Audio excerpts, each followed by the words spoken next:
So in this question, a pump of a motor is delivering a water at a certain rate from a given pipe. To obtain n times the water from the same pipe, அப்போ என்ன சொல்கிறாங்கன்னா, first they are having the pipe, the water coming here is having some rate, so it is some dm by dt, rate of water flowing. Now second case, in the second case what they are saying is, it is same pipe, okay, but the water coming here should be twice in the before case, it should be twice in the before case. This is what they are saying. Then if it is true, then by what amount the power of the motor should be increased. So here they are asking by what amount the power of the motor should be increased. This is power p1, now the power p2. So p2 is equal to some x times your p1. So this x is what? That is what they are asking. Okay, so here if you see, the rate of water coming is dm by dt, but here it is twice. Okay, so but they are asking us to relate with your power, so we know we can write it as p is nothing but your force into velocity. So we can find what is the force and velocity in this case and in this case, and we can substitute here. This we can write it as your p2 by p1 is what we have to find. About that, how we can write is your power here. Okay, your power p2 is nothing but your f2 into v2 divided by, this is nothing but f1 into v1. So here how to find this f1 v1? So first let me write f1. F1 is nothing but what?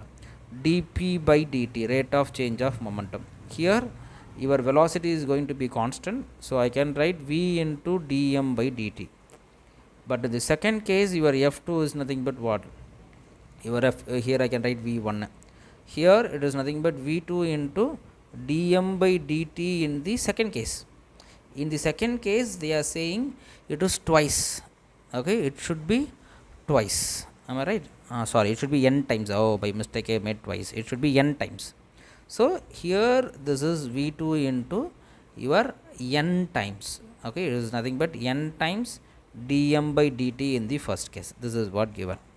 Now we can find v2 in terms of v1, and then we can substitute this in this formula.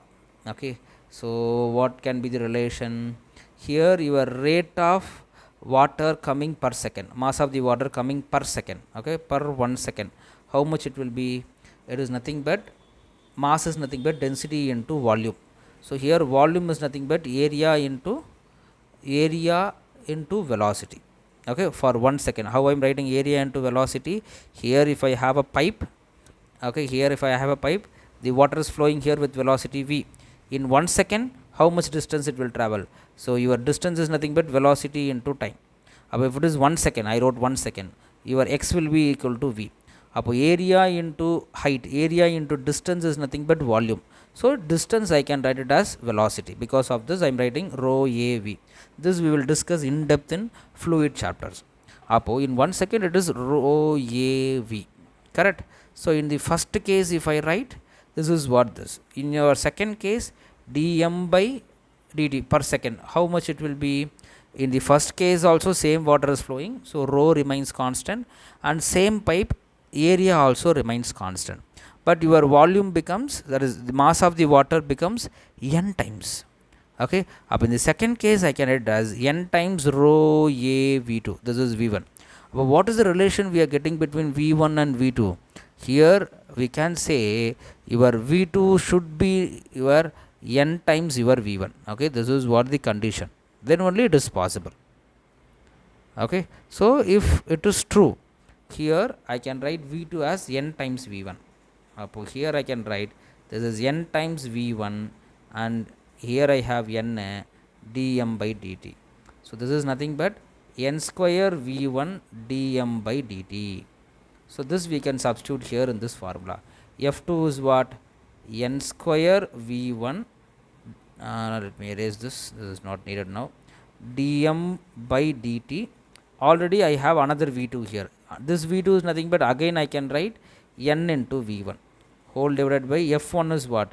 F1 is v1 into dm by dt, and then another v1 I have here. So v1. So here if you see, this dm by dt can be cancelled, v1 v1 v1 v1. So n square into n, I will get n cube. So your answer is n cube. So n cube is the answer.